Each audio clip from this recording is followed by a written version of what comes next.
Muy bien, nuestro segundo día de encuentro académico. Yo creo que ya aprendemos mucho.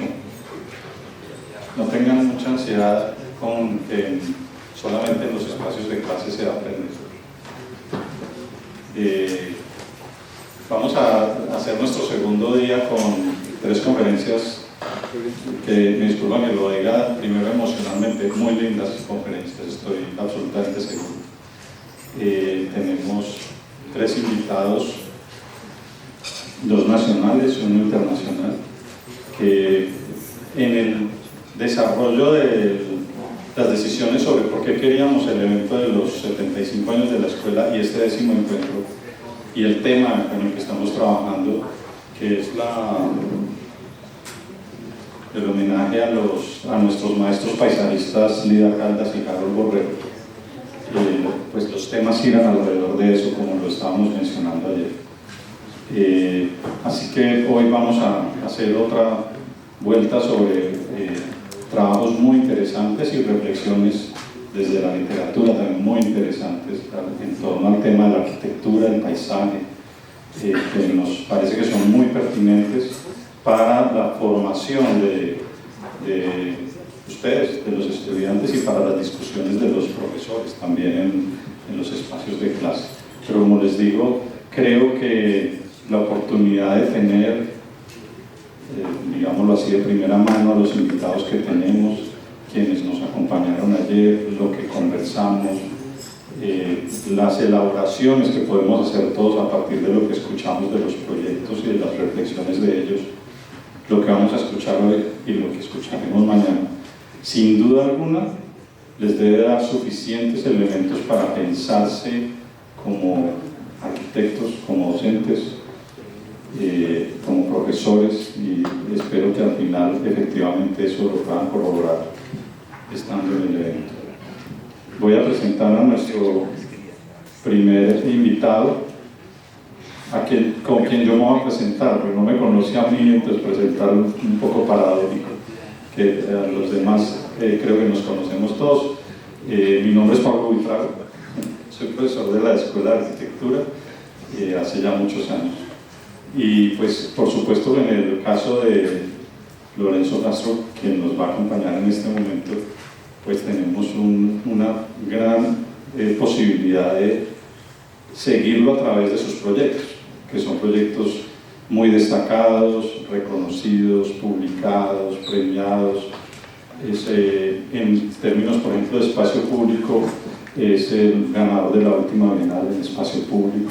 Sus proyectos alrededor en la ciudad, digo alrededor, estaba pensando en el proyecto alrededor del Jardín Botánico de Medellín, el proyecto alrededor de la Corferias en Bogotá, son proyectos que seguramente pues, él nos comentará, muy interesantes. Creo que, y lo voy a decir a partir de una cierta infidencia que me acaban de hacer, es un arquitecto muy integral porque ha trabajado todas las escalas que van desde proyectos urbanos, entender la ciudad, hasta la escala del detalle con un anillo de bodas. Ya él nos podrá de pronto eventualmente aclarar la anécdota. Pero lo que hay detrás de esa infidencia es efectivamente mostrar cómo su trabajo es un trabajo muy integral, un trabajo entre arquitectura, entorno, paisaje, espacio público, que resulta muy edificante para quienes podemos escucharlo y para quienes podemos ver sus proyectos. Así que con una presentación un poco informal, le doy la bienvenida a Lorenzo. Nos alegra mucho que esté de nuevo con nosotros y espero que disfruten mucho su conversación.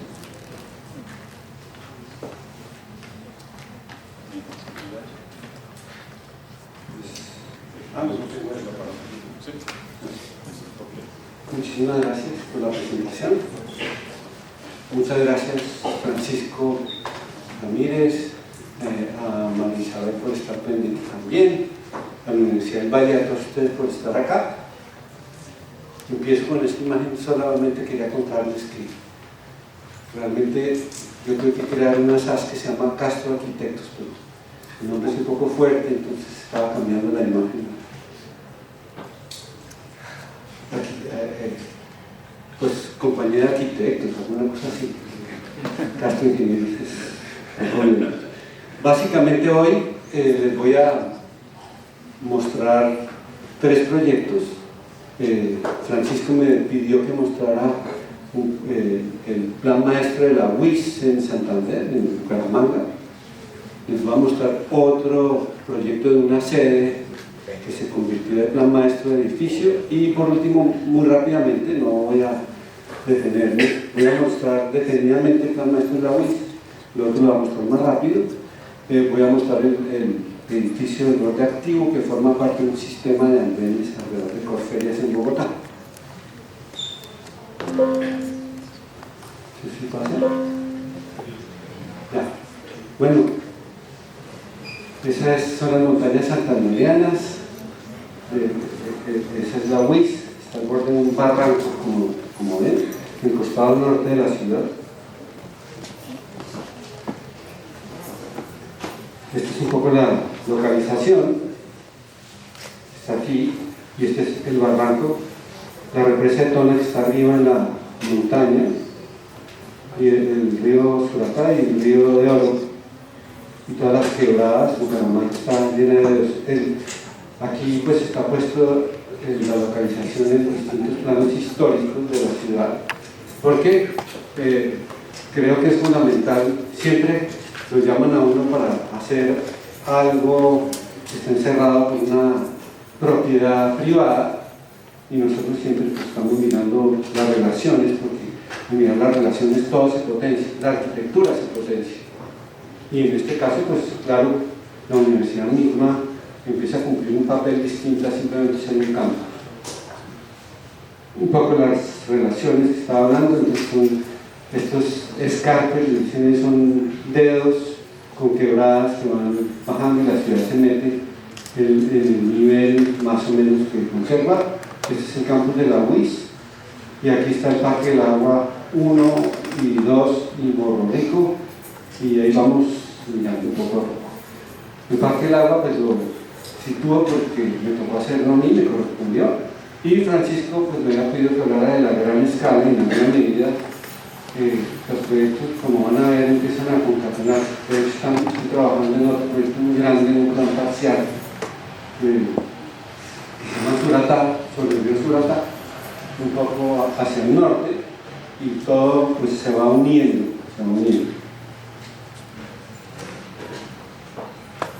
Perdón,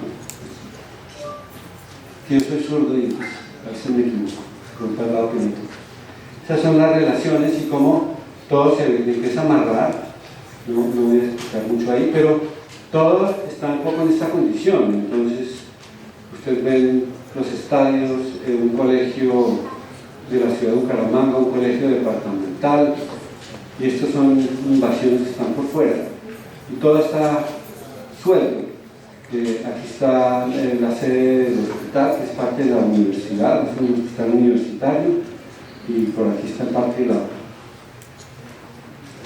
Y esto es básicamente pues, lo que se comienza a construir, en lugar de quedarnos encerrados en el predio específico. Tomamos las manzanas alrededor y empezamos a construir todas las relaciones con este paseo que aquí está sobre el escarpe o sobre el barranco. Ellos lo llaman escarpe, por eso yo lo llamo escarpe.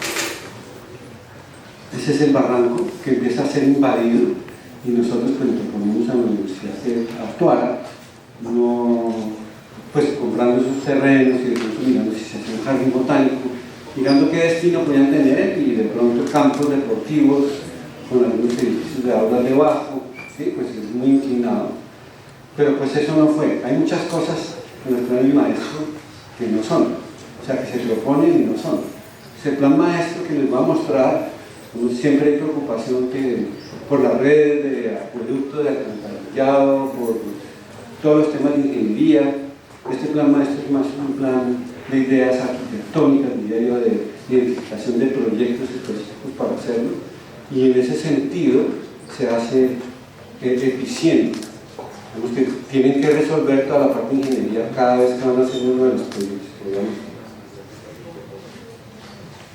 Estos son los planos históricos, porque también es fundamental y de los planes maestros que fueron sucediendo año tras año, algunos con arquitectos, otros hechos internamente.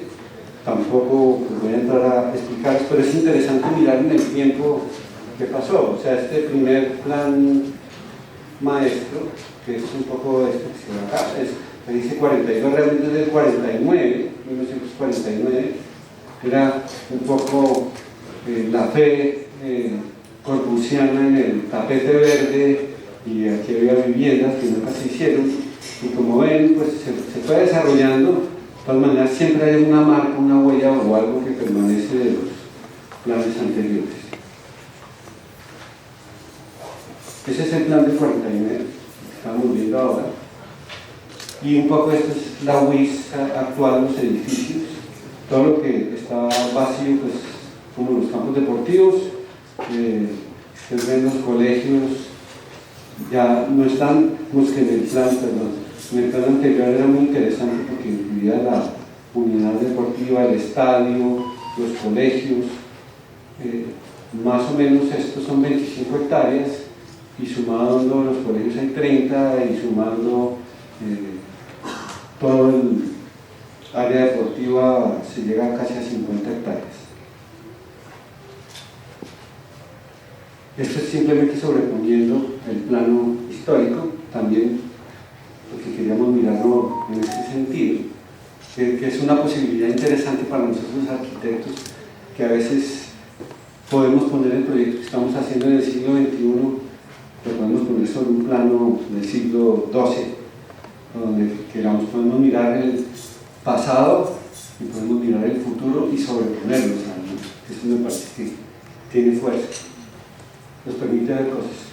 Esto es un poco lo que les decía, que no nos limitamos a hacer el plan maestro que nos pedían, que era metido en estos límites, sino que empezamos a mirar la ciudad y la potencial de renovación urbana y un poco pues todo el tema de invasiones que empieza a existir, seguramente reubicaciones, también en alguna medida todo el tiempo está llamado un alto fracaso.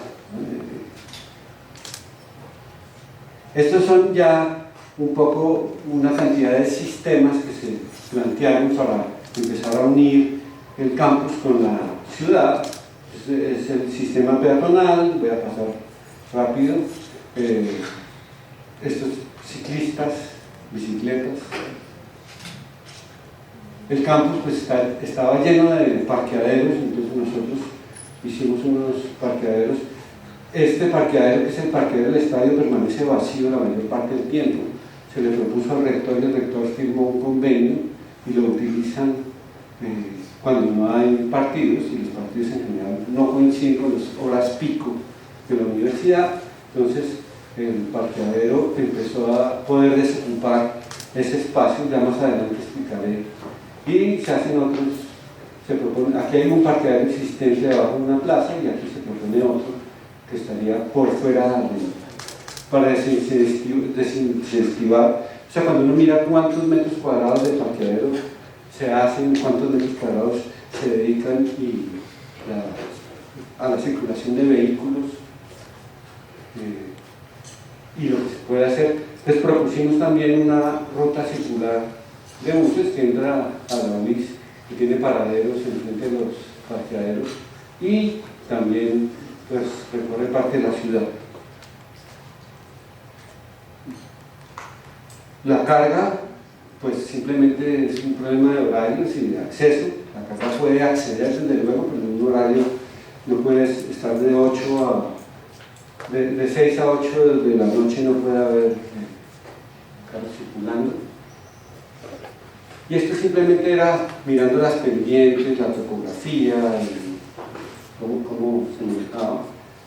Y un poco, pues yo le decía, este proyecto pues se hace gracias a la iniciativa y el entusiasmo del actual rector, que lleva ya 3 periodos, que es Hernán Porras, y el Consejo Superior de la Universidad.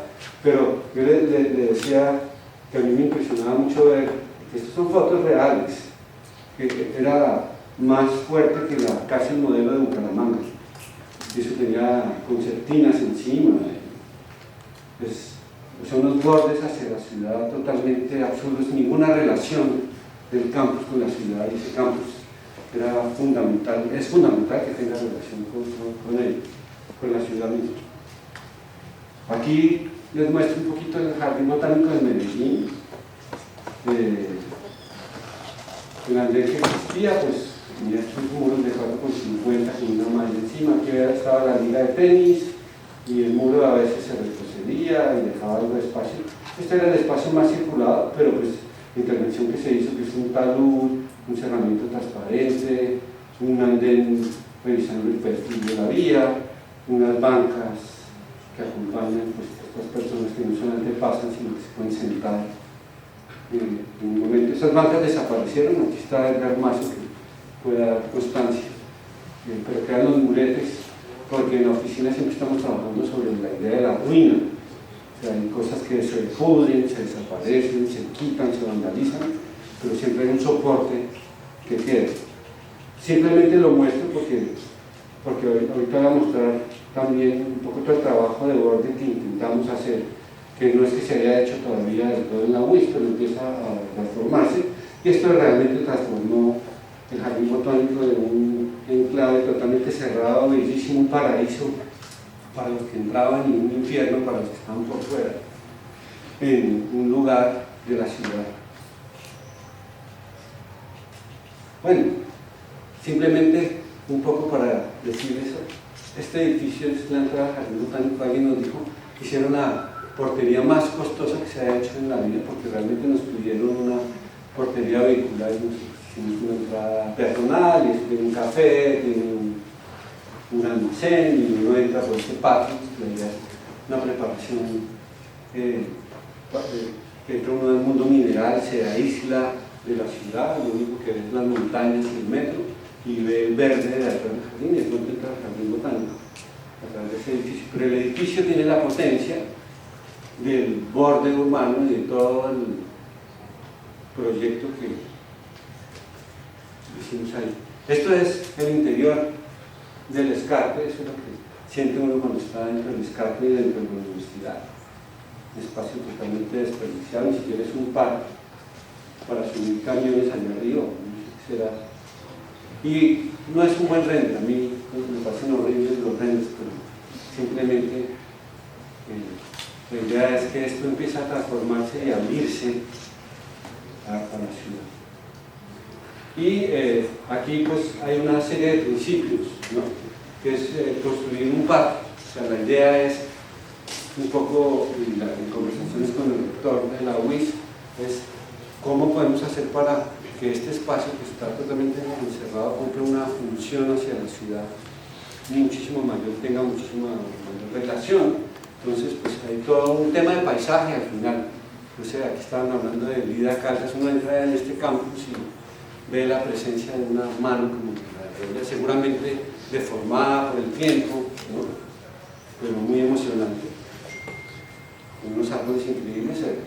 Bucaramanga tiene un poco la misma condición. Uno en Bogotá siempre un árbol se demora 50 años en crecer. Echa una pepa de mango y a los 3 años ya tiene un palo gigantesco. Y en Bucaramanga pasa un poco lo mismo. Entonces, es construir un parque para la ciudad. O sea, que fuera de ser campus, sea parque para la ciudad. Entonces, si ven, aquí está un poco la imagen de lo que se podría convertir.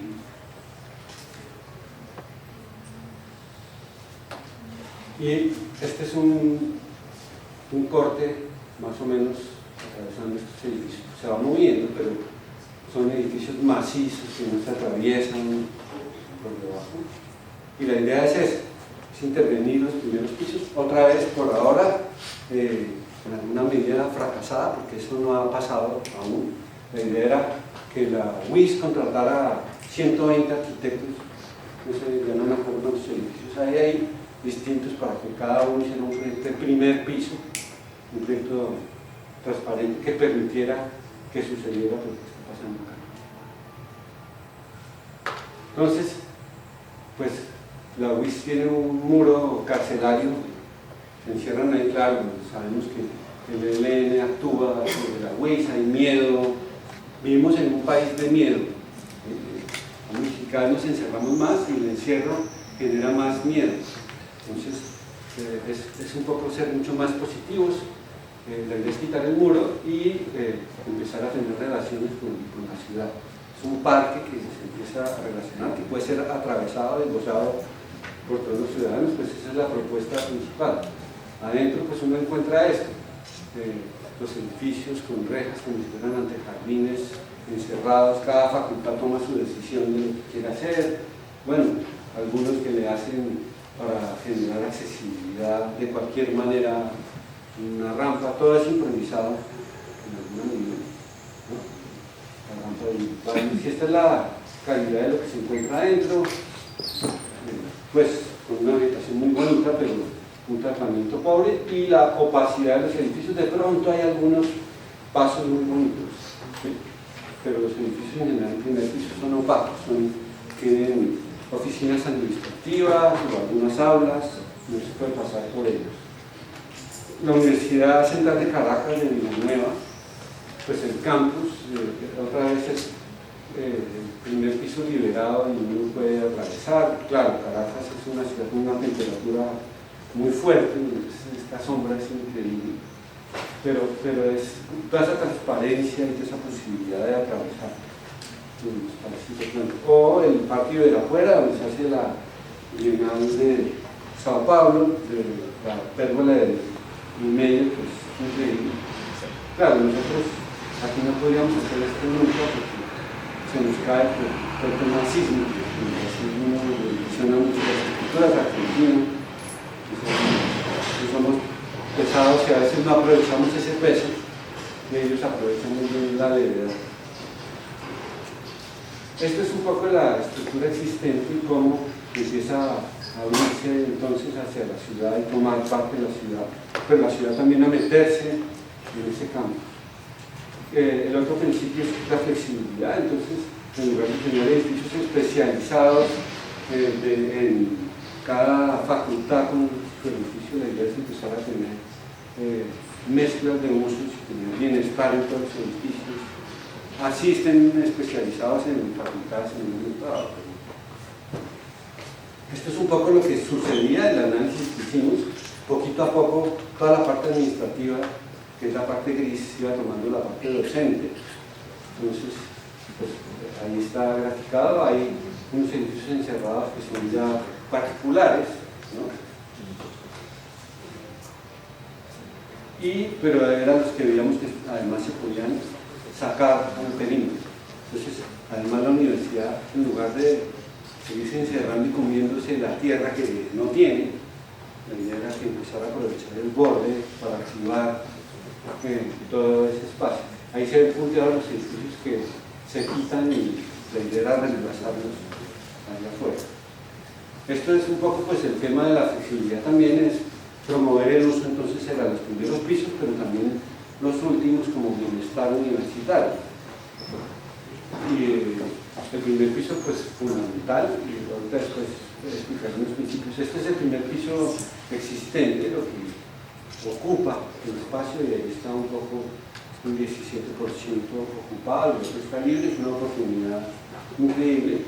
Y esto es un poco lo que proponíamos. Hay un centro deportivo aquí que no es tan grande, está enterrado realmente, no se ve de espacio por encima, pero pues había que mover muchos edificios y muchos elementos para empezar a trabajar más fuerte.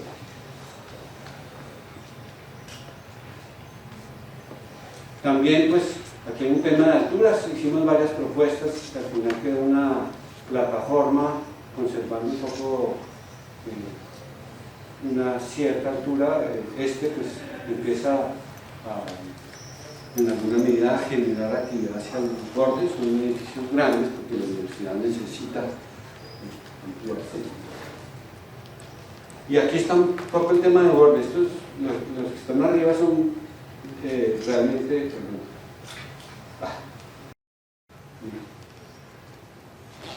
este es un dibujo de lo que existe hoy.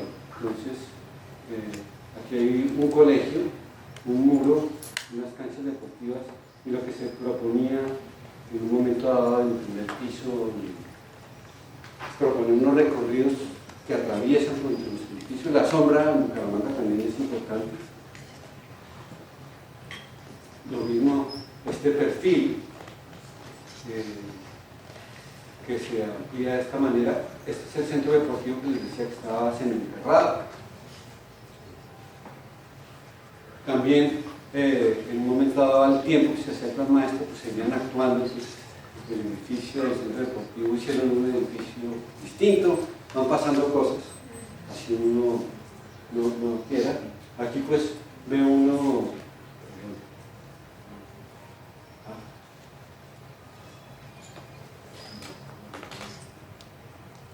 esta es la vía pública, un muro muy grande y al interior parqueos y vía, y lo que se pretendía era un poco también que la ciudad se metiera a través del manejo del espacio público alrededor.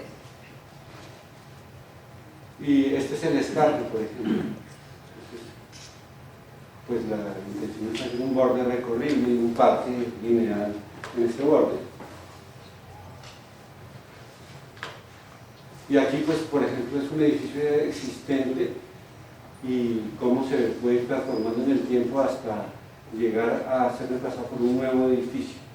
Y entonces es esa ciudad metida dentro de los edificios como un gran parque, pero un parque que atraviesa los edificios.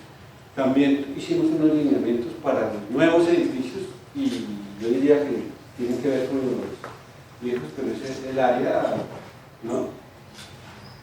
El primer piso, ¿qué debería haber? Entonces hay unos puntos fijos para subir a los pisos de arriba, pero están seguramente controlados y más pequeños, y lo demás tiene servicios para la ciudad y para el campus.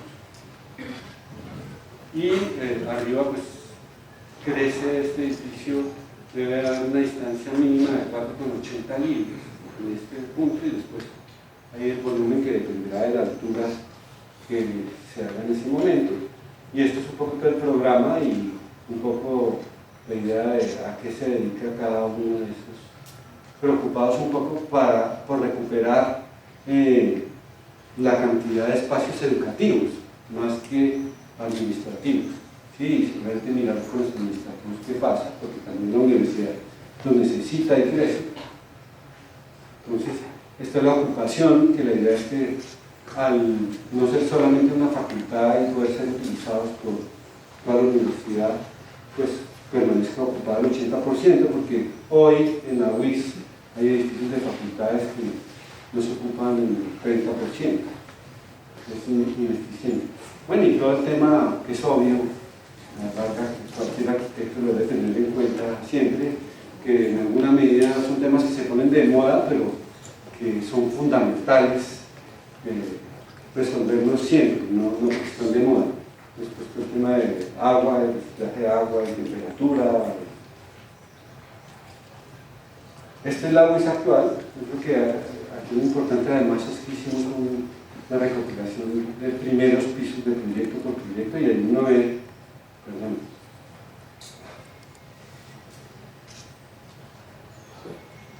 ahí uno ve, pues, estos edificios se podían atravesar en alguna medida, son edificios de los años 70, un poco como esta universidad, en este campus, se podían atravesar, pero eso lo acabaron llenando de rejas, cerrando, como les mostraba antes. Entonces cada edificio funciona como una isla independiente. Este es el auditorio de Luisa Calvo, que es uno de los mejores auditorios de música del país.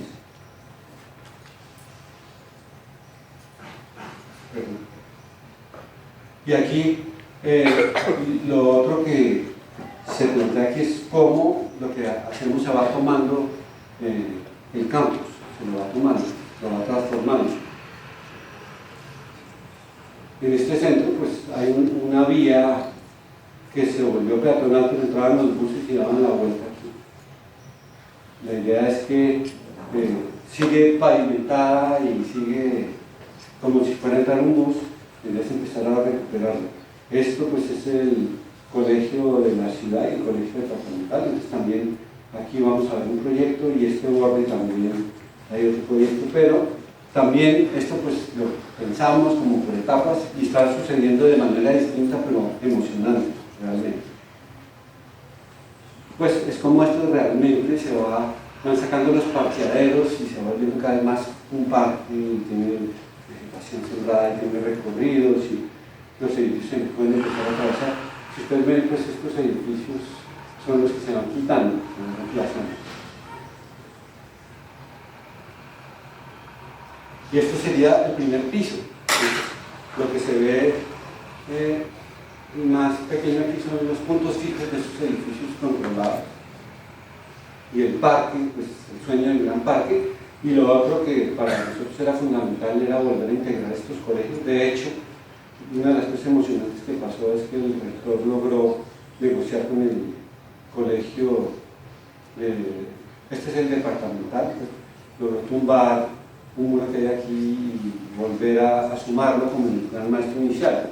No sumamos esta área que era ya muy complicada. Eso pues ya es el plan maestro con los edificios.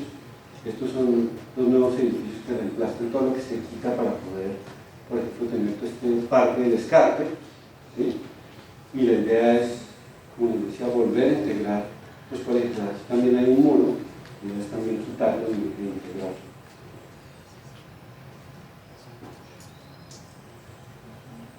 Bueno, aquí simplemente para que vean el tamaño en ese momento, esto pues ha crecido el campus, claro, cuando uno ve la Universidad del Valle, y aquí estaba hablando hoy con el arquitecto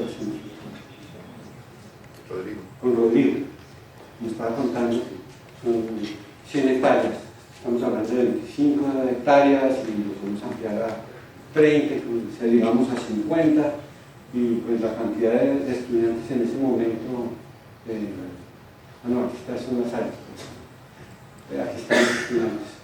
Esto es lo que suman entre estudiantes de pregrado y posgrado en ese momento. Hoy estamos cerca de 18.000 estudiantes en la sede central. Y aquí simplemente para ir terminando esta parte es que metemos nuestro proyecto en el 2050. El sueño es que en el 2050 se pueda hacer. Y al tiempo, con todo ese plan maestro, pues se identificaron unos proyectos de espacio público que nosotros diseñamos. Son esos, uno es este, que era el primero y no lo han hecho, tumbando el muro, ahorita lo veremos. El otro es todo este eje, y después está todo esto, y después nos contrataron incluso el proyecto de espacio público, que era interesante porque nos permitía aplicar el plan maestro y las cartillas que les voy a mostrar ahora. Realmente se hizo una primera etapa que es un burladero por acá, sin hacer todo esto, pero se van haciendo cambios. Aquí es importante que este es el edificio de rectoría y esto está dedicado a parqueaderos, ya se sacaron los parqueaderos, este es un edificio nuevo que lo vamos a ver ahorita también. Y este proyecto que lo hicimos completito, pues la UIS decidió hacerlo más simple, yo creo que no es tan bonito como el que hemos hecho nosotros, sin embargo está muy bien porque quitaron el muro del colegio. Todavía no está integrado al colegio, pues ya se dio un paso para hacerlo. Otra vez el jardín botánico, simplemente para recordarles que el trabajo es, este es uno de los bordes del jardín botánico donde tenía 1,50 metros, con el contrafuerte del muro que mide como 4,50, y esto fue pues lo que ya les mostré. Y ese es el muro de la UIS, sobre la carrera 25, que sería la primera etapa que estábamos diciendo. Era un poco ese borde que estábamos mostrando, en una calle aquí y adentro parqueaderos, con otra calle, una duplicidad de infraestructura, y pues es un borde donde por ahí hay un parque de niños y hay ventas ambulantes, pero pues no puede ser el borde de una universidad departamental, ¿no? Bueno, y embellecieron la concertina que está aquí arriba. Y realmente queríamos intervenir toda la carrera 25, que es todo esto, pero nos pidieron que solo interviniéramos este pedazo, que era como la posibilidad que tenía la UIS de hacer. El proyecto pues está listo para hacerse, es una pérgola, un parque en frente, un buen andén, y es abrir ese espacio, y los edificios en el primer piso pues también estarían transformados. Es un poco de esto, en resumen, no voy a mostrar. Y este es el campus de la UIS, visto, aquí está el auditorio del que estaba hablando, este es el eje que estamos viendo principal y la carrera de física por aquí. Pero esta herramienta ha sido fundamental para realmente empezar a transformar el campus. Hicimos un manual de paisaje que tiene mobiliario, pisos, urbanización y jardín. Lo voy a mostrar rápidamente. En lugar de simplemente dedicarnos a estudiar especies y mirar qué se siembra en los pisos, pues lo primero que construimos fue ambientes. Entonces, en un ambiente de conexión, ahí hay unos ejemplos distintos en distintas partes. Este es un ambiente de permanencia. Bueno, les cuento un poquito porque no se lee nada, pero este es EAFIT, por ejemplo. Estos son universidades en otras partes del mundo. Un ambiente simbólico, este es el Luisa Calvo, una pieza de Ramírez Villamizar, muy bonita, de Eduardo Ramírez Villamizar, que acaba de cumplir 100 años, pues se murió, pero estamos en el centenario, igual que el centenario de Dicken Castro, que es otro arquitecto importante en este mundo, que tampoco está en este mundo ya. Es importante, entonces, espacios simbólicos, ambientes de sosiego, pues como para estar, meterse, estar ahí dentro. Y los elementos que construyen estos espacios, pues todo el tema de abundamiento urbano. Entonces, pues diseñamos unas bancas modulares que se pueden armar de distintas maneras, con especificaciones muy precisas, dimensiones muy precisas, ¿no? Y cómo se pueden utilizar. Es un mecánico, una banca y una mesa para estudiar, comer, estar, ¿no? O sea, el principal aula también decíamos en una universidad al final, y con este clima, es el espacio libre que queda fuera, donde más se puede aprender más que en las aulas. Les están diciendo, oiga, aquí adentro aprenden, pero pueden aprender más en otros momentos. Un tablero, que también es exterior, que además produce iluminación, es un tablero iluminado y gira alrededor. Pues los estudiantes se sientan a trabajar en esos tableros, sin profesor ni nada, son ellos mismos. Una pérgola, también para producir sombras, y pues carácter, todos estos elementos combinados producen una identidad específica de la UIS. Y una banca que, pues yo vengo trabajando bancas incómodas, con economías absurdas, ¿sí? Porque se sorprende uno cómo la gente le encuentra la ergonomía a las bancas absurdas. Después es una banca que, más que una banca, es una baranda. Entonces también todo el tiempo venimos trabajando un poco en el tema de la doble función o la triple, o si uno puede tener 5 funciones distintas, pues mejor aún. Y importantísimo, ahí no he mostrado aún los pisos, pero aquí está el despliegue, un piso de piedra barichara y toda la combinación de vegetación, ornamiento y las bancas que estábamos viendo. Porque realmente lo que acaba de construir el espacio pues es el proyecto de arquitectura, el proyecto del espacio y el despliegue. Este es el Parque del Agua, está aquí pues porque habíamos aprendido una cantidad cuando hicimos el Parque del Agua, que es el camino ceremonial de entrada al Parque del Agua, de piedra barichara, y pues no me estaba barichara a ver cómo la sacaban la piedra para entender un poco,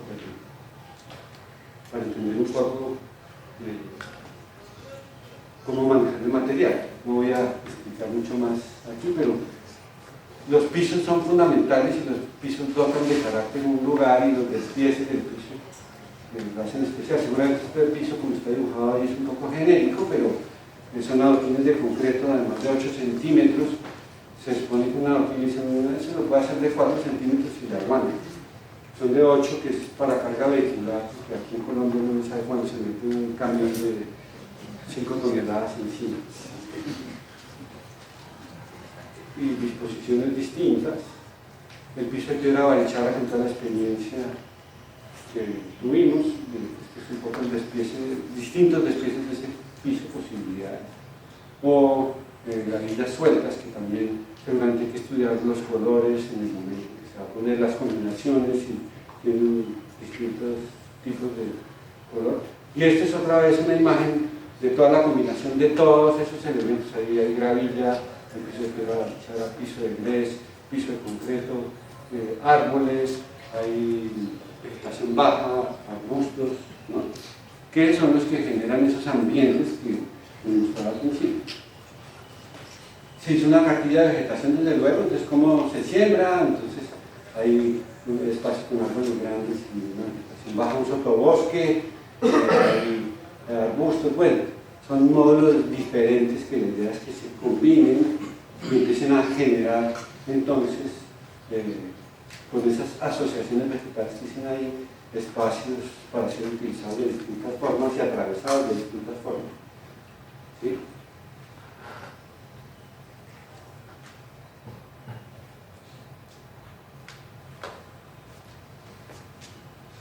Y hicimos una serie de ejercicios sin hacer el proyecto, pero mostrando que este espacio es así y que se podría llegar a convertir.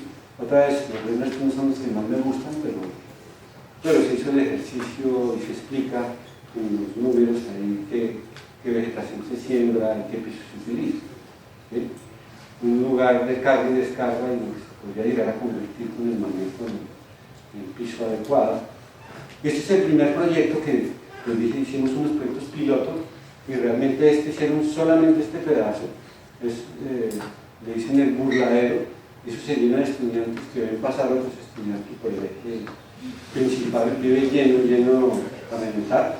Y ahí pues pudimos ver con cuidado pues, cómo se manejaba la piedra. Si ven estos pavimentos asfálticos que les comentaba, la idea es que el agua se pudiera acumular acá y salir lentamente. O sea, cuando llueve muy duro el agua genera una especie de riachuelo en ese punto y casi que no se puede pasar de un lado a otro, pero pues el agua se evacúa en el tiempo. Y esto es lo que, estas imágenes que les estoy mostrando es lo que está pasando a través. Esto ya no es un proyecto hecho por nosotros, es hecho por otro arquitecto con la cartilla. Esta es la rectoría de la UIS, recuperó ciertas transparencias, no intervino en el primer piso, que era lo que queríamos, pero uno puede atravesar el edificio en una L o en este sentido, quitaron los parqueaderos que estaban acá y parqueaba el rector de la universidad. Y se recuperó esto. Lo otro importante de todas esas asociaciones vegetales que les mostraba es que los edificios están encerrados ahora en vegetación, el clima mejoró notablemente, y lo otro que mejoró notablemente es la estética del lugar, porque ya seguramente desafortunadamente para muchos de los que están acá es difícil ir y hacer un graffiti allá adentro porque acabamos con la vegetación y además no se va a ver, entonces no, pues, el graffiti en alguna manera fue reemplazado por la belleza de la vegetación tropical de ese lugar. Aquí pues falta el tablero, falta la mesa, ¿sí? Falta una mesa aquí, es la banca, pero pues ya uno se encuentra en el campus todo el tiempo en lo que van a intervenir. Es un nuevo edificio que tampoco siguió del todo los lineamientos del primer piso, pero algo hizo, un voladizo, puede pasar muy por debajo, hay algo de lo que, hay una marca de lo que tratamos de hacer. Ese es el nuevo edificio por el otro lado y un vehículo pues podría llegar a pasar por acá si se requiere, el piedra barichara. Y ahorita vamos a ver la banca endemoniada que está aquí arriba, que es una baranda también. Un proyecto de otro arquitecto que hace una cafetería aquí debajo y la cubierta se utiliza por el desnivel que tiene el espacio. Esa es la banca endemoniada y cómo se empieza a sentar la gente y siempre hay alguien ahí, bueno, la piedra barichara, la madera, ¿no? Eso es madera teca, que aquí estamos acostumbrados que la madera la tenemos que ver como madera, así lacada, color miel, ¿no? que uno ve en los países escandinavos y en el mundo entero. La madera es bella porque se pone gris, porque le pasa el tiempo, porque se llena de pátina, pero aquí la preocupación es que no está mantenido, hay que pintarlo. Entonces lo pintan y en lugar de echan una laca, y la laca contribuye a que la madera desaparezca y se pudra mucho más rápidamente. La madera tiene que respirar. Y el piso de piedra barichara, cómo se empieza a disolver allá en esta parte de un sendero. Entonces hay un detalle con una platina y se empieza a disolver en la zona verde, entonces sale lama, la piedra, y se pone.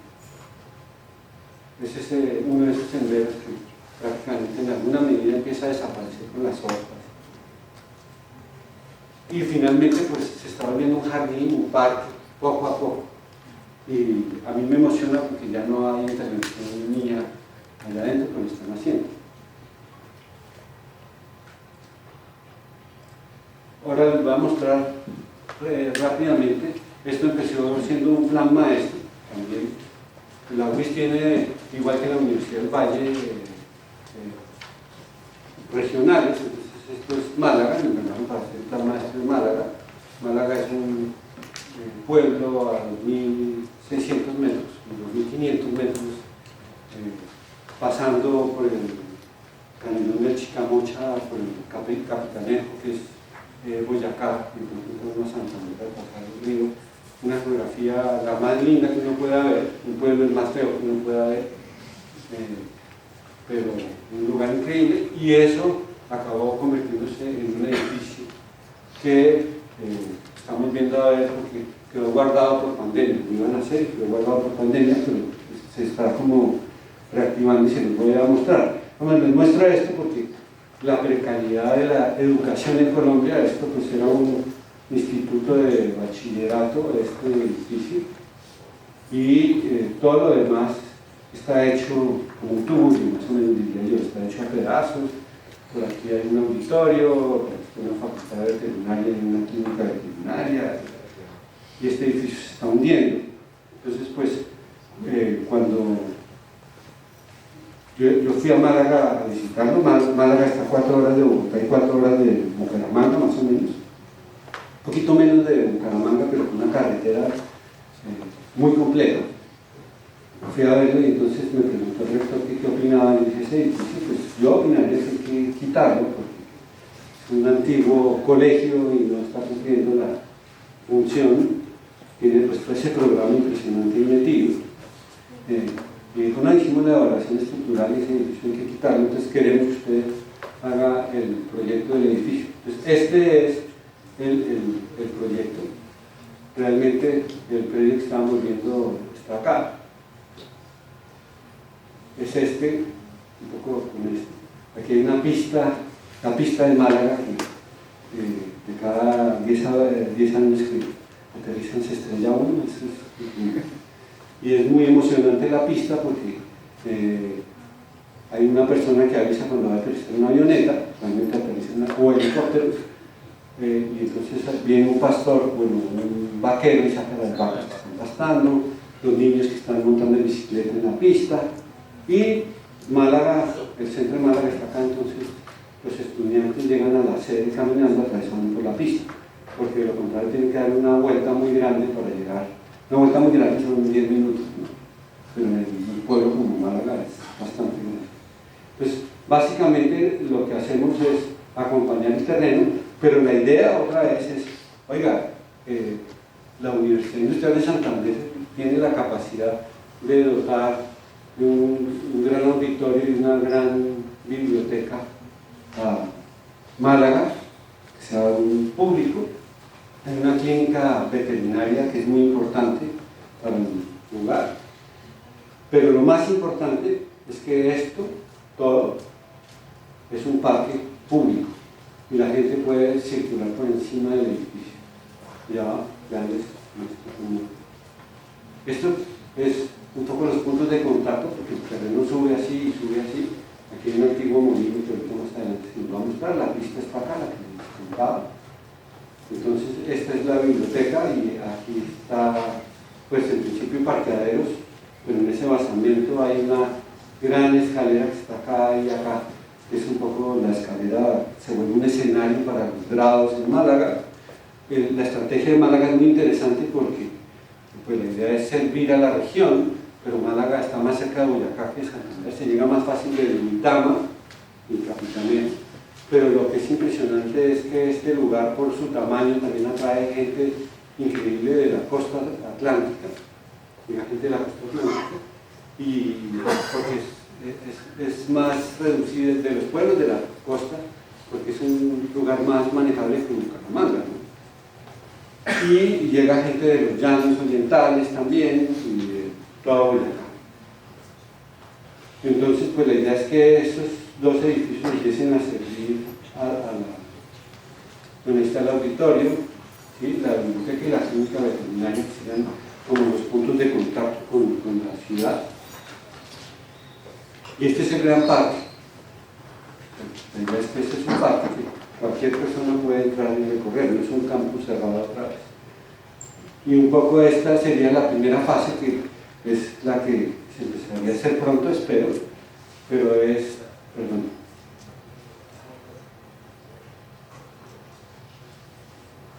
¿Qué dice?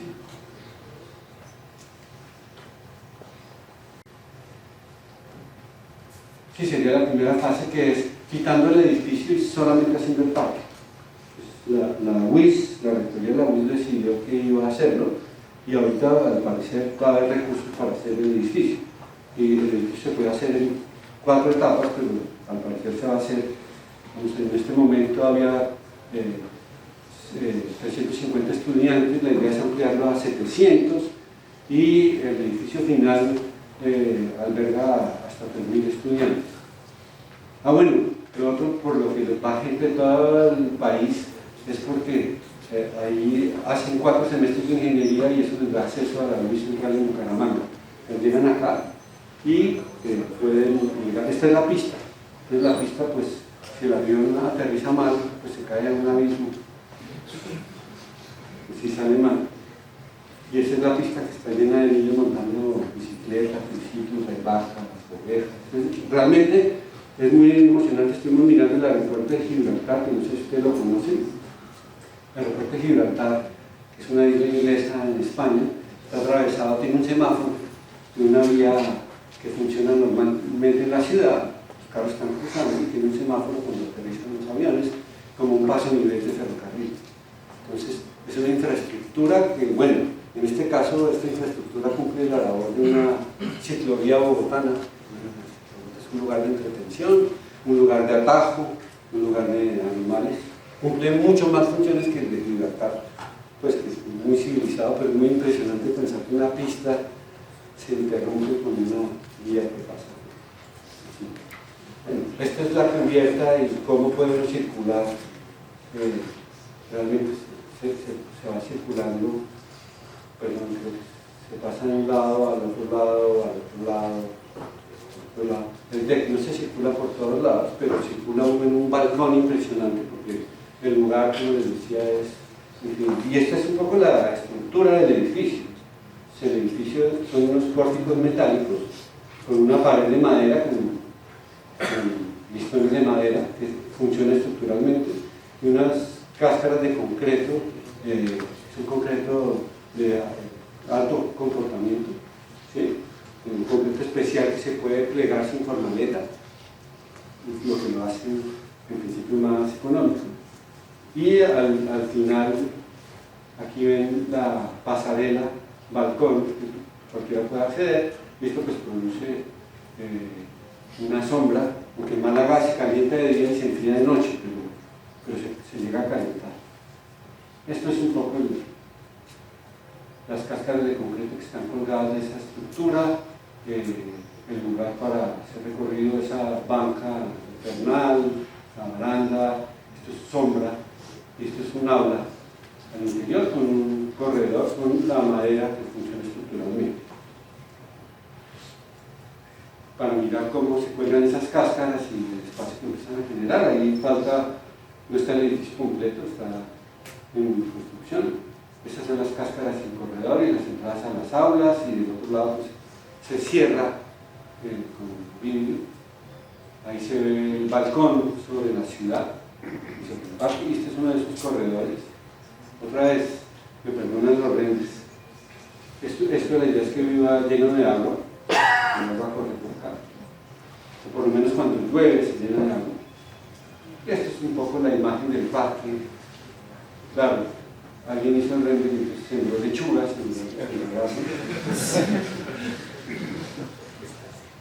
todo el recorrido producido, que estaba contando en el parque, tiene unas rocas bellísimas, en ese exaltarlas.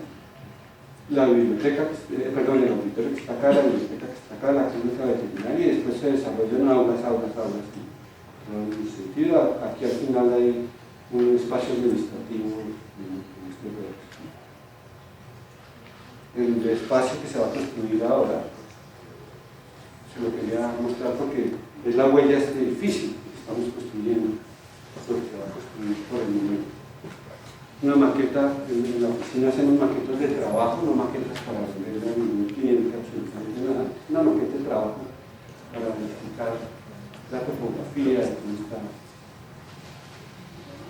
Y bueno, esto es que me emociona porque es la aproximación a Málaga. Esto es Boyacá, es un páramo que uno tiene que atravesar en una de esas montañas increíbles. Las montañas de Málaga son increíbles. Y aquí voy a terminar ya para que respiren. Voy rápido, no les voy a mostrar planos ni nada, solo fotos. El edificio de activo de Porferias, con lo que, como contaban ahora, ganamos de espacio público a principios de este año. Pero esta es la imagen de lo que existía, es la Avenida La Esperanza, una de las vías más importantes de la ciudad que recorre Oriente-Occidente. Y pues a nosotros se nos olvida, pero había los pabellones y un muro de 5 o 6 metros a veces, ¿sí? Con un andén pues, de 2,20 y pegado a los carros, ¿sí? Y eso se transformó en esto, ¿no? Entonces es un edificio muy bajito que pues, lo que pretendía era generar un borde. Realmente a nosotros nos habían llamado para hacer los andenes perimetrales. Hacía unos 10 años habíamos hecho el plan maestro que lo realizó después Gensler y Gensler cogió mucha de la información que habíamos hecho nosotros, pero Gensler trabajó sobre la idea del confort. El confort es que una persona llegaba del aeropuerto al hotel, el hotel que nosotros lo proponíamos en unos edificios que están ahí, que son el Centro Nariño, que es un lugar paradigmático en Bogotá, como la representación del movimiento moderno y corbusiano.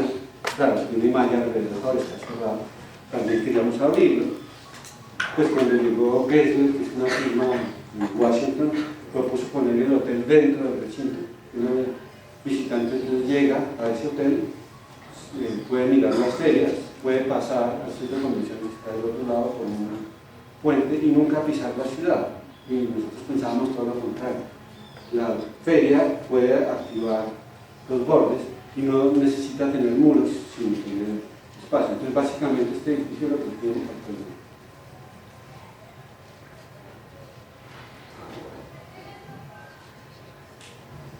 Lo que tiene es, se genera un balcón público con unos locales y uno también con un recuerdo de infancia del aeropuerto El Dorado y seguramente hay muchos aeropuertos, yo he visto los La Herrera, que uno se podía recorrer la cubierta y despedirse de los papás que se iban, que podía pararse frente al avión y decirle chao, chao.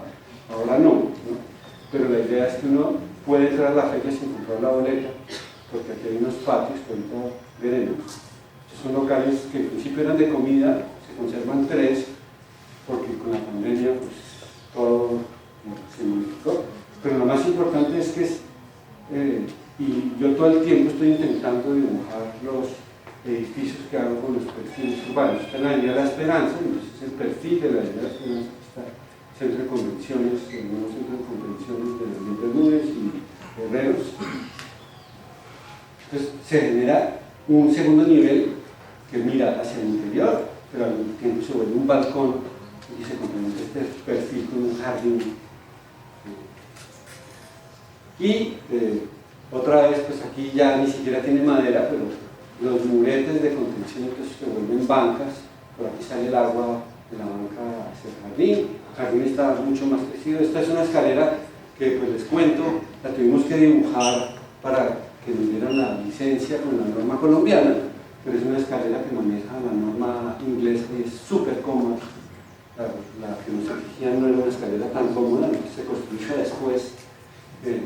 No estábamos haciendo trampa para hacer algo, ganarnos más metros cuadrados, sino para que nos subiera cómodamente hacia arriba. Por el otro lado, es una rampa.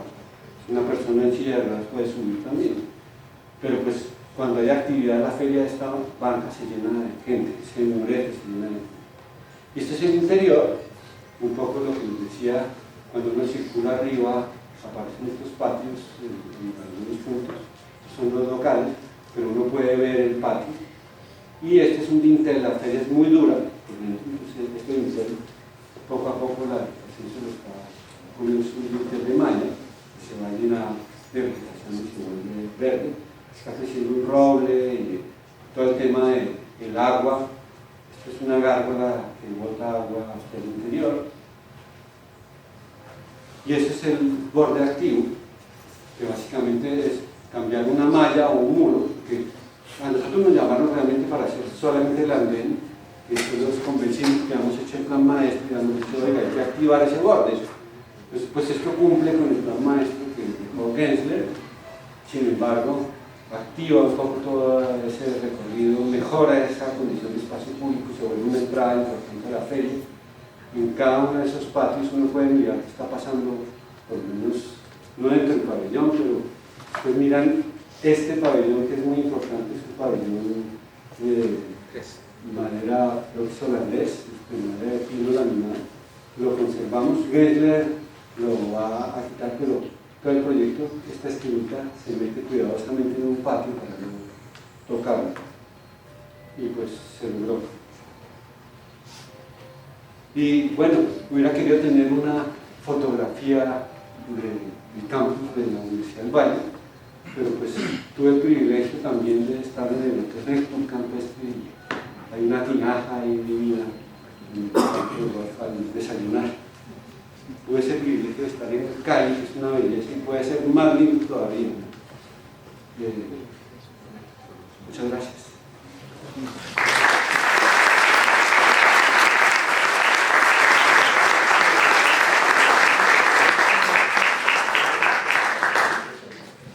Bien, muchas gracias.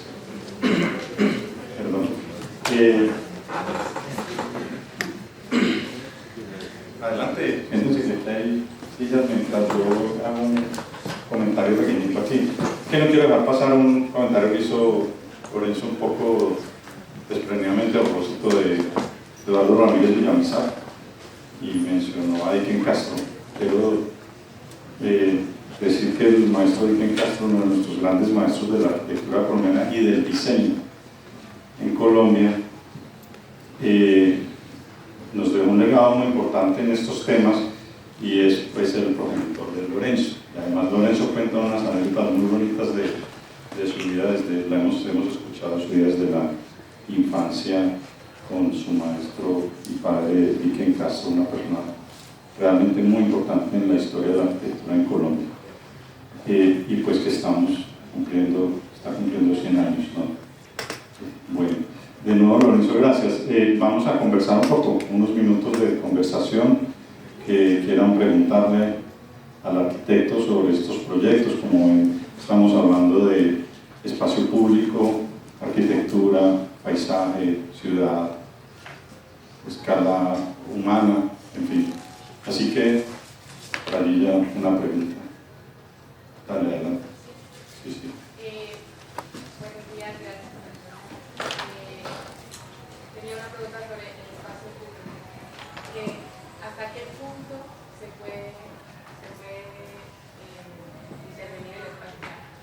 Porque en algunos casos son como complicados y como que no es un espacio, no, o sea, solamente se puede en un colegio o en unos espacios de la ciudad que ya son como esos espacios así, o también se puede aplicar en conjunto, viviendas, ¿cómo sería?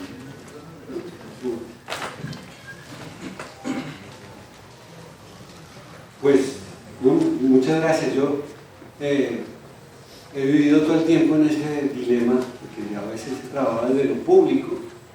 Desde lo público uno puede intervenir en el espacio público y el privado le dice, no voy a tocar nada. Y al revés pasa lo mismo. No, pero ¿cómo vamos a hacerle a la ciudad que le vamos a regalar nada? Hágalo hasta acá, se nos va a ir mucha plata, es muy difícil.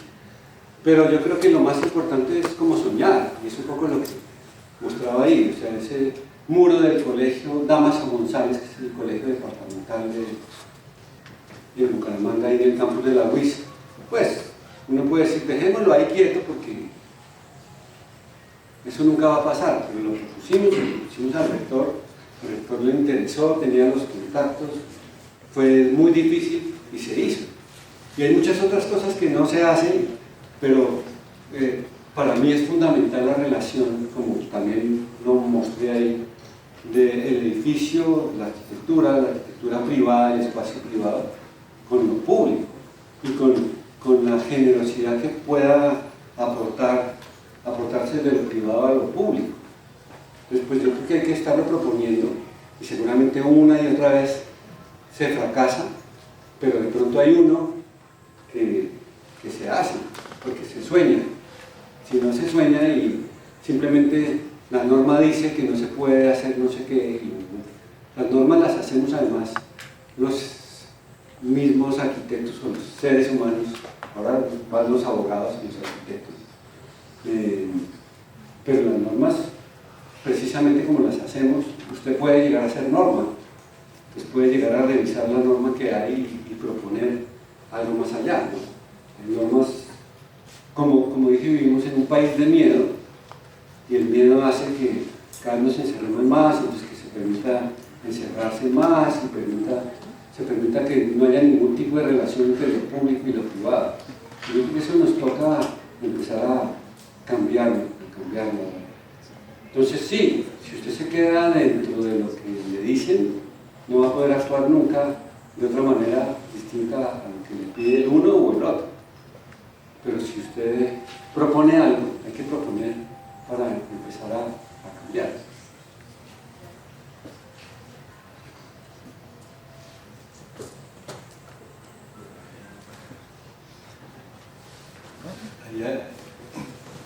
Hay una diagonal impresionante. Yo que tenía mucha curiosidad acerca de la piedra Barichara, que yo veo que pues ahora que todo es con cartilla, espacio público, el diseño, que traer un material, quisiera saber cómo es el manejo de la producción, el costo y qué posibilidad hay como implementar en espacios públicos urbanos ese tipo de material tan Pues, tradicional. a ver, yo en alguna medida soy el generador de las cartillas de espacio público.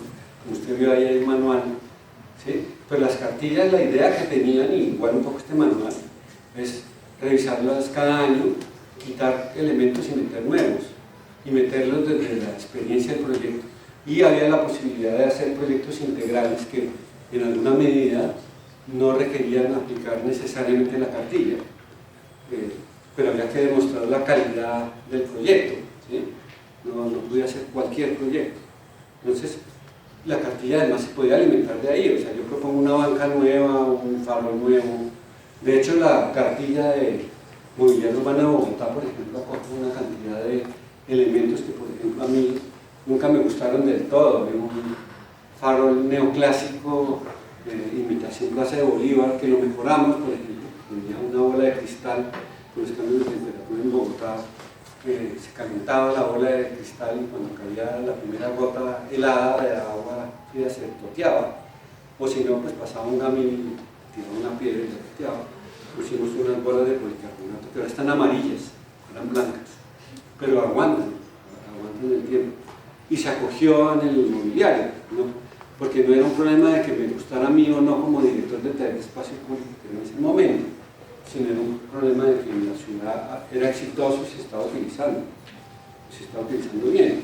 Pero así como está ese farol, pues se sacaron una banca de hierro fundido, pues se estudió una nueva y se hizo una nueva, pero la idea es que el esquema de las cartillas era mucho más abierto, pues, para que en alguna medida noté una cierta queja ahora nos toca aplicar la cartilla.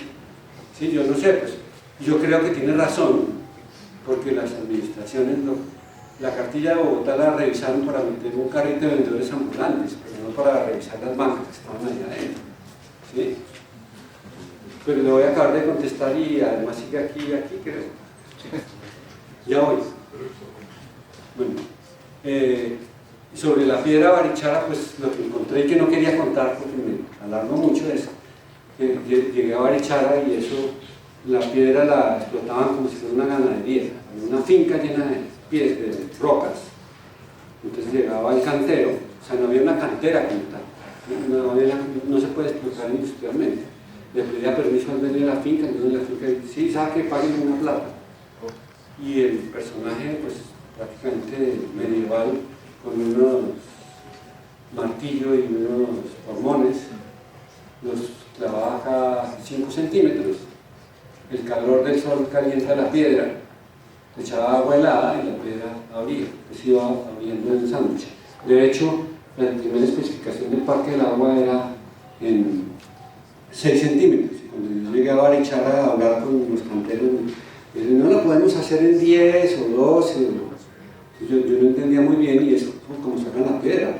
Cortar una piedra en 6 centímetros ya requiere una sierra de diamante industrial, seguramente, pero como ellos la sacan, pues le salen 12, 15, pueden labrar la parte de encima, pero queda como una muela, con una raíz profunda. Ya lo que vimos en la UIS es como quizás 20 años después, ya es una piedra maquinada. Sin embargo, piedra Barichara pues da para Santander, pero claro que la puede uno poner donde quiera, pero o sea, si uno llama, le mandan la piedra, ¿sí? No se la sacan si se la mandan. Pero, y el precio sí no lo sé, era muy barato, o ha sido muy barato pues, porque se produce en el mismo lugar, ¿sí? El oficio existe, entonces es mucho más barato que una piedra traída, una piedra sinú o una piedra Royal Beta que está traída de la costa, ¿sí? Es mucho más barato, no les sabría decir en este momento el precio por metro cuadrado. ¿Y usted quería complementar la pregunta? Sí. Perdón. Septiembre 15 estuve en Barichara y puedo decir que el material es interesante.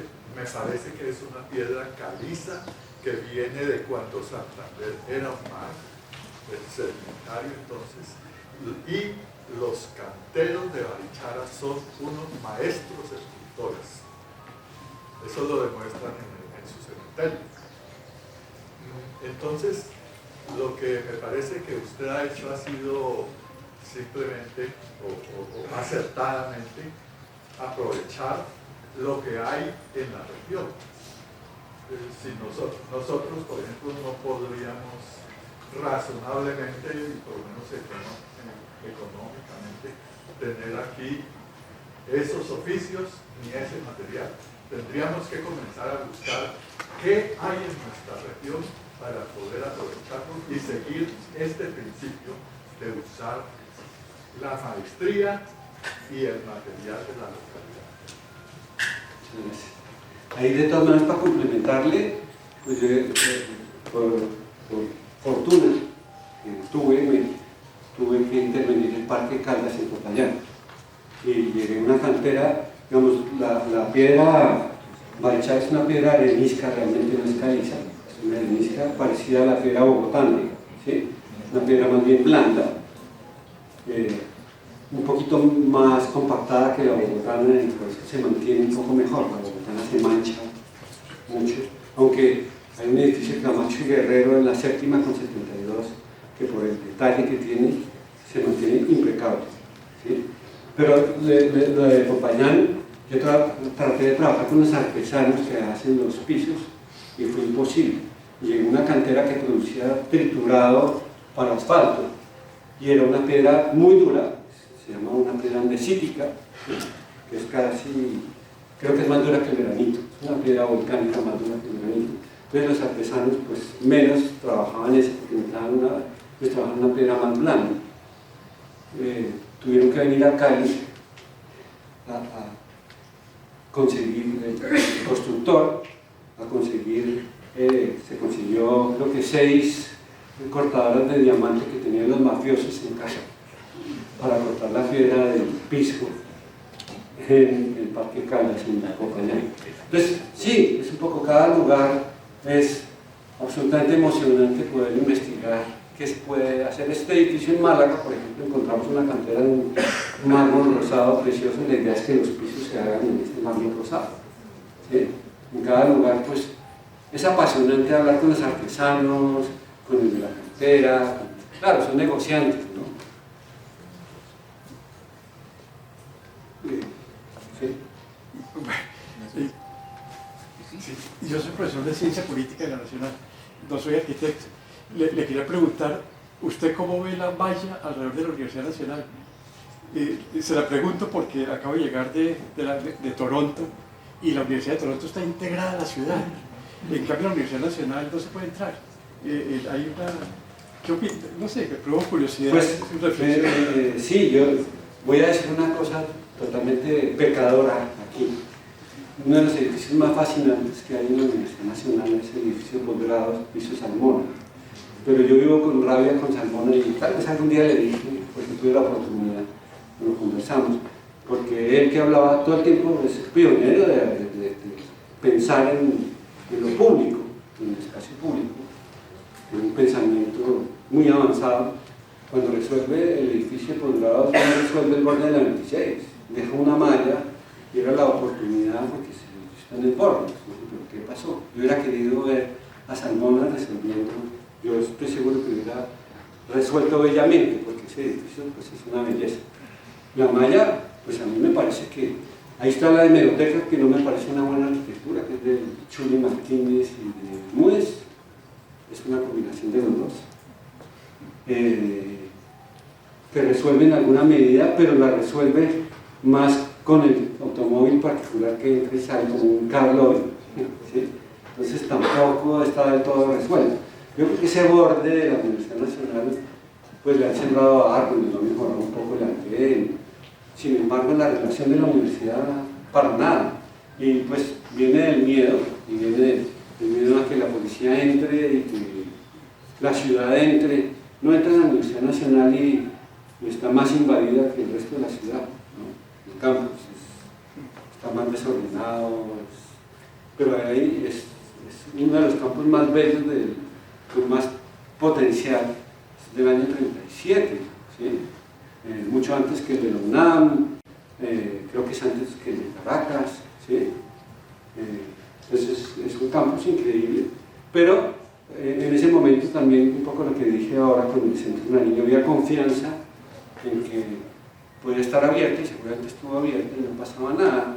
Cuando empieza a haber conflictos como los que tenemos nosotros, pues la solución fácil es cerremos. La solución difícil es resolvamos el borde, activémoslo, ¿sí? Miremos cómo se resuelve con paisaje, con actividad, con uso, ¿sí? Yo creo que hay una oportunidad increíble de volver a abrir ese campus, que es una belleza. Muchas gracias por la pregunta. Bueno, voy a empezar por una anécdota. Hablando de materiales, Salmona estaba enloquecido con poder utilizar la pizarra de agua. ¿Sí? Me decía, la pizarra de agua. Y la utilizó, pues, claro, era de muy lejos, pero la utilizó para las fuentes de la biblioteca Virgilio Barco. Pero siempre me habló de la belleza de la pizarra plateada de agua, ¿sí? Que nosotros despreciamos tanto. Y digo despreciamos tanto porque la fuente de la Loma de la Cruz era en pizarra de agua, hasta que llegó el buen gusto de la clase media que sigue los gustos traquetos, ¿sí? Y le dio por enriquecerla como está hoy en día, que es pues de un, pues es vergonzoso, ¿no? Y que es lo que han visto ustedes como están, pero esa era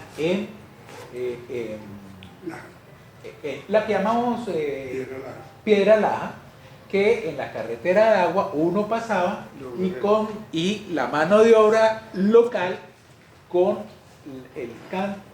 el borde del machete la soltaba como lajas. ¿Sí? Voy a decir eso. Sí. Lo segundo es la respuesta al tema del espacio público. Un gran maestro de arquitectura latinoamericana, Pablo Méndez de Rocha, decía: si no es público, no es espacio. Eso lo dijo en muchas conferencias y en muchas entrevistas. Sí, claro, vale la pena ver la arquitectura paulista, sí, la muy comprometida, y el tema de la planta baja, que me acuerdo de la intervención que proponía Lorenzo en los edificios de la UIS, y este continuum del plano base como una reivindicación de lo público por la arquitectura paulista. Y lo tercero que me preocupa de todos aquí, me incluyo yo ahí, que tiene que ver con que no reaccionen cuando se muestra lo que están viendo en la UIS, cuando vemos la paja en el lobo ajeno y no vemos la viga en el nuestro. ¿Ustedes han visto cómo es esta universidad con la ciudad? ¿Ustedes han visto que nadie tiene donde poner la cola en todos los espacios de esta universidad? ¿Ustedes han visto dónde se pueden sentar? ¿Dónde se pueden parar a ver pasar a la gente? ¿Sí? ¿Han visto? ¿Ustedes cómo es uno para enamorarse aquí? Me toca con la compañera del curso, con el compañero del curso, porque nadie puede sentarse a ver en una edad como la que tenemos ustedes y nosotros, de seguirnos enamorando cada 8 días viendo pasar gente. No tenemos dónde. Aquí, si uno no se va a tomar marihuana a Banderas, que es en el único sitio donde se podía sentar, ¿sí? Entonces, aquí no se puede enamorar sino trabarse. ¿Sí? Y nosotros como arquitectos ni siquiera nos ponemos a pensar en nosotros mismos. Cuando estamos haciendo yo creo que estas son unas bromas a Lorenzo sobre una puerta de la UIS que le dije que la había hecho, que era terrible, pero Lorenzo me dijo: Una portería. Una portería, sí. Terrible. Una porquería. Una porquería. Le dije, te quedó, porque yo sabía que había estado trabajando en el plan maestro. Esa porquería existe. Bien. La UIS está haciendo arquitectura buena, excepcional y también malona. ¿Sí? La banca esa es una maravilla, lo de abajo. No te quedó tan bien. Pero me dijo: pero usted no sabía lo que había ahí, es que la UIS era un muro, una cosa, no entrada, etc. Hoy que venían me traían, yo le decía al del Uber: vamos a una universidad, ¿por dónde entramos? Yo le dije: es que pues hay unos bretes en el potrero, yo lo dije así. Hay unos bretes en el potrero, hay un brete en la 16. El brete es por donde se pasa el ganado de un lado a otro en los potreros de las fincas, ¿no? ¿Sí? Esta universidad no tiene puertas, tiene bretes. ¿Sí? Yo decía, la entrada principal, yo decía, ¿cuál es la entrada principal de la Universidad del Valle? La de la Paso Ancho. La entrada principal de la Universidad del Valle es la Paso Ancho. Yo nunca la he visto. ¿Sí? Nunca la he visto. ¿Sí? ¿Se lo han visto? ¿Cuál es la entrada principal? Si uno entra por un hueco, ¿sí? Sucio, espantoso y tal, infame, para la universidad más importante del suroccidente colombiano. ¿Sí? Cuando uno ve el borde activo, y yo veo la Paso Ancho y digo: pero si estos fueron los comerciantes que exprimen hasta el último céntimo de la Cámara de Comercio, que es el último de Corferias, ¿no? Esos son los que le quitan a uno la plata, esos son los agentes pues de lo privado, si se quiere, y le dan a la ciudad un privado el borde activo, ¿sí? Que tiene un andén, como les decía yo ayer, los arquitectos no nos damos arquitectura que no nos pagan los metros cuadrados, que eso es otra cosa, ¿sí? Pero nosotros, me parece increíble que aquí nos contentamos con 3 matas que sembramos motivados a veces por Estela Herrera en esas jornadas de sembrar maticas, pero el tema del espacio público, ¿sí? En una universidad pública, ¿sí? Es infame, ¿o no? ¿No? Nos debe dar pena. Lo de la Paso Ancho es una vergüenza, lo de la 16 es una vergüenza, lo de allá atrás es una vergüenza. Yo no sé cuál es más vergonzosa. ¿Sí? ¿Sí? Nos conformamos con no tenemos de dónde sentarnos. Aquí se hace... Francisco, lo que es bonito es que tienen la oportunidad. Tenemos una oportunidad porque como no se ha hecho hay que hacerlo. ¿Sí? No, estoy descolarizado. Yo fui católico, mi mamá tenía la invitación a Cristo de Tomás de Kempis. Y yo digo a veces que yo soy arquitecto gracias a Tomás de Kempis. Porque Tomás de Kempis dice que un cristiano es alguien que no está contento con el mundo tal cual es. Y yo digo que un arquitecto, eso es ser arquitecto. Un arquitecto es alguien que no puede estar contento con el mundo tal cual es. ¿Sí? Nosotros no podemos estar contentos con esta universidad tal como está. ¿Sí? Y uno, para ser arquitecto, tiene que tener fe, como los cristianos. Uno no ve a Dios ni unas cosas, pero uno sabe que Dios es como la arquitectura. Existe aunque no la veamos. Y como los cristianos hay que traer el reino de Cristo a esta tierra, pues a nosotros nos toca traer la arquitectura a esta tierra, ¿sí? En donde parece que le cuesta trabajo pegar, ¿sí? Pero con buena voluntad, con intenciones y con capacidad, ¿sí? Y poniendo nuestro esfuerzo y asumiendo que se va más allá de las normas y que todo es cosa para transformarlo y que uno no está aquí como un trámite burocrático en la vida, en el cual antes del último papel burocrático, que es el acta de función, el previo es el grado y antecito las notas del taller. ¿Sí? Uno no puede pasar en la vida como burócrata, y yo sí les pido que hay que actuar como arquitectos, transformando las cosas y luchando y diciendo que huepucha los de la UIS que se nos copiaron a nosotros, que se nos llevaron para hacer el plan de desarrollo en el 70 y pico, que lo hicieron a nuestra imagen y semejanza, que la cagaron más rápido que nosotros, la estén arreglando más rápido que nosotros. ¿Sí? Y nosotros no estamos poniendo de nuestra voluntad, ni de nuestras ideas, ni de nuestras gastas, ni de los reclamos, ni de nuestras reivindicaciones. Tenemos que reivindicar para la universidad y para la ciudad espacio público decente, paisaje decente, hay que reivindicar esto para todos. Yo lo quería complementar así rapidísimo. Uno del cuento de Salmona, también pues yo tuve la fortuna de poder hablar con él algunas veces. Una de esas, estaba interviniendo un monumento en Bogotá que se llama La Rebeca y tenía la base que era una piedra muy fea, se reemplazó con una especie de volcán y era simplemente los finos, arena, era casi que pañete. Y Salmona me preguntó, oiga, ¿con qué lo va a enchapar? Y dije, no se va a enchapar con nadie, pero ¿cómo no lo va a enchapar? Con alguna cosa lo tiene que enchapar.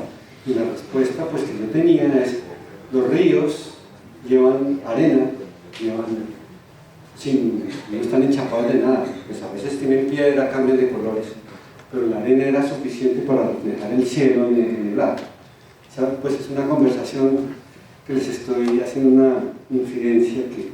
Y lo otro que quería complementar a Francisco es que todos esos proyectos que ustedes ven ahí, y yo todos los que hago, siempre pienso cuando quedan terminados, son poquitos, porque es difícil hacer arquitectura. Seguramente uno puede hacer muchos proyectos ahí, bueno, tiene una capacidad impresionante, pero todos los proyectos que hago los considero un milagro que se hagan, o sea, que se haga la arquitectura, que tiene que ver con toda la fe católica que profesa Francisco. No la profeso, pero sí. Pero dice el Catecismo del Padre Astete que el milagro es una demostración en que se cambian las reglas de la naturaleza para demostrar que Dios existe. Yo sí creo que la arquitectura hace milagros. Gracias, Pacho.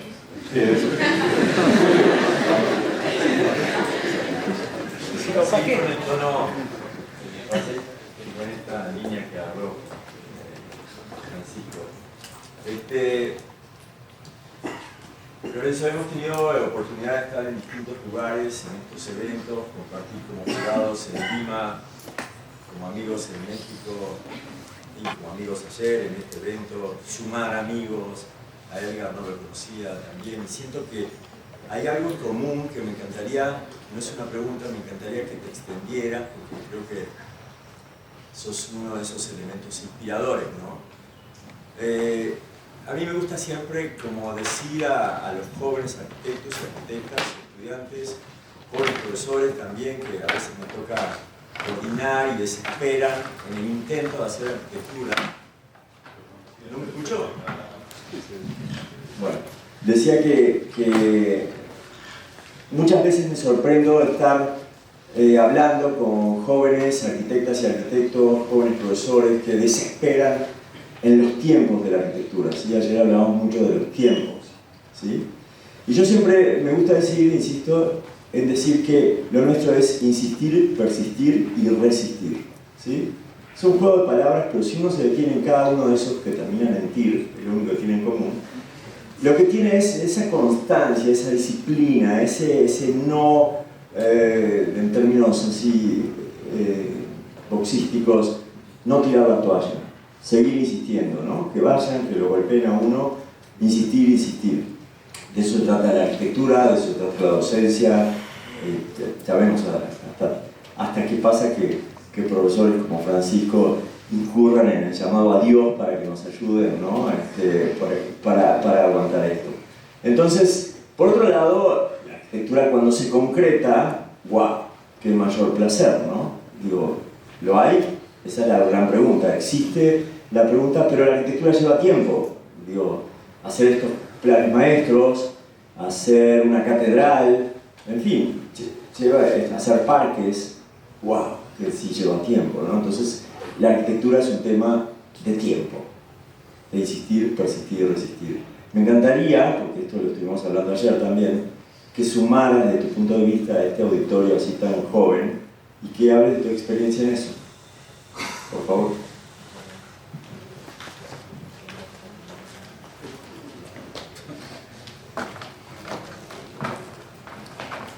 Pues, Julio, un aprecio total por... Y Julio sí que sabe, está haciendo una catedral en Celaya, metió un concurso que se ganó y ya lleva 10 años. No tanto. Bueno, de todas maneras, con relación al tiempo, ahora lo llaman a uno y le dicen, queremos que haga este proyecto en 3 meses. Yo digo, yo no hago un proyecto en menos de 6 meses, pero tiene computadores, no, pues, páguenme los 6 meses, no, le pagamos 3 meses. Bueno, si se quiere demorar 6 meses, cuando le dicen a uno, porque de pronto hay alguien que lo hace en 3 meses, y los computadores aceleran los procesos, son una ayuda increíble, hay que creer en ellos, pero los computadores no producen arquitectura, son los arquitectos los que producen arquitectura. Hablando un poco del tiempo también, cuando tiene uno que trabajar para la ciudad, que es una oportunidad increíble, o sea, les recomiendo que traten de trabajar para la ciudad. Uno como arquitecto a veces está limitado a un cliente y el cliente pues a lo mejor representa a una familia de 5 personas o representa una caja de compensación de 700.000 personas, no sé, ¿sí? Pero cuando uno hace espacio público está entregando, y cuando trabaja para la ciudad está entregándole a muchas más personas la posibilidad de acceder a una arquitectura que se sueña y que se propone y que seguramente cambia y mejora las condiciones, pero estamos en unas ciudades en América pues muy jóvenes, ¿sí? Bogotá todavía no tiene los 500 años, y Santa Marta, que es la ciudad más vieja de América, que tiene, no me acuerdo, yo no soy historiador y se me olvidan las fechas, pero cuando uno está pensando en hacer una intervención pública en general, desde lo público, desde la ciudad, piensa por lo menos en los próximos 50 años. Y claro, no somos pitonizos o pitonizas para resolver qué va a pasar en un futuro, pero sí podemos producir estructuras que se adaptan en el tiempo y se pueden mantener, aunque seguramente se transforman en alguna manera, pero estamos pensando a 50 años. Yo diría, hoy tenemos la obligación además de pensar. Yo siempre me pregunto cuando hago un proyecto de arquitectura, este proyecto, ¿qué fecha tiene? A veces he logrado llegar como a 1927 y me siento tranquilo. Cuando llego a los 50 todavía me siento tranquilo. Llego a los 80 me preocupo muchísimo. No fui capaz. Me gustaría producir un proyecto que no tuviera fecha, o sea, que nadie pudiera fechar. Ese sería mi sueño y es difícil, es muy difícil. O sea, que fuera puro espacio, pura arquitectura, pura luz, puro material y que no importara tanto la fecha. Sin embargo, también la otra pregunta que me hago todo el tiempo es: ¿soy capaz de producir un proyecto para el siglo XXI? ¿Sí? Aplicar todo el conocimiento que pueda tener, toda la tecnología, aplicarla de alguna manera. Esa es como la otra pregunta. Y tal vez lo que dice Julio de insistir, persistir y resistir, ¿sí? Pues me parece que es fundamental. Todo el tiempo hay alguien con poder que le está diciendo a uno: eso no se puede, eso no se debe, eso está mal. Yo soy profesor en la universidad y yo digo a mis estudiantes: yo no quiero corregirles nada. Corregirles significa ponga la mano así, yo con una regla le pego y digo: está haciendo mal las cosas. No creo que se trate de eso. Hay que conversarnos, pero yo para conversar necesito conversar con otro, y a veces es difícil porque los estudiantes prefieren poner la mano que les pegue, ¿no? Entonces, resistir es realmente pensar e insistir, como estaba diciendo Julio ahora, en lo que uno está pensando. Si realmente hay que creer en lo que uno hace profundamente, creer. Si uno hace simplemente para vender metros cuadrados y que lo contraten por metro cuadrado, que sí es como nos contratan,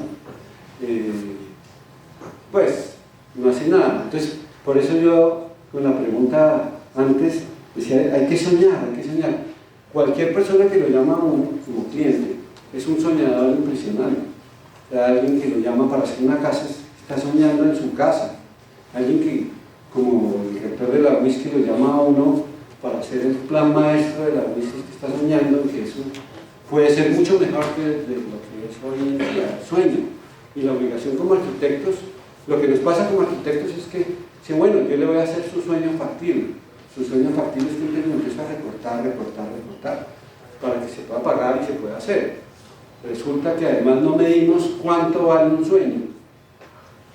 O sea, cuánto vale es que si yo hago el sueño recortándole todo, no queda nada, y muy rápidamente pues lo inauguran y se hace bombas, y muy rápidamente la obra no tiene ninguna relevancia y se desaparece y se desvanece en el aire, no existe.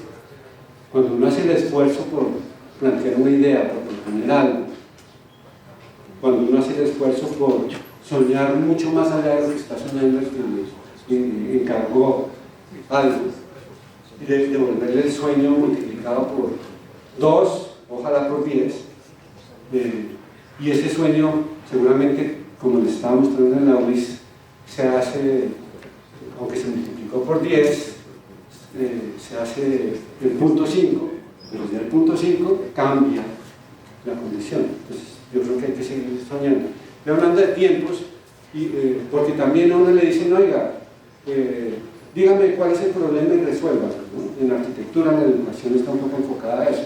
Resuelva el problema. Resulta que entonces uno se va aquí a Agua Blanca a estudiar la comunidad, a mirar, plantea un proyecto, mira la problemática del barrio y seguramente mientras hace el proyecto se toma un año y mientras se hace el proyecto les está mostrando Málaga. Málaga tiene ya 10 años de haber sido, bueno, un poquito menos, tiene 8 años de haber sido planteado. Entonces a veces hay proyectos además que uno plantea, como el de la UIS, por ejemplo, es un proyecto, como vieron, al 2050. Pues, seguramente en el 2050, quién sabe si yo estaré en este planeta en un momento dado. Porque la arquitectura además sobrepasa a los hombres. O sea, uno plantea ideas y las ideas siguen flotando y uno se desaparece y deja de existir. La arquitectura puede seguir existiendo. No sé, muchas gracias Julio por su pregunta. Seguramente podría aquí seguir, pero es hora de... Bueno, Lorenzo, no, muchísimas gracias por aceptar la invitación y por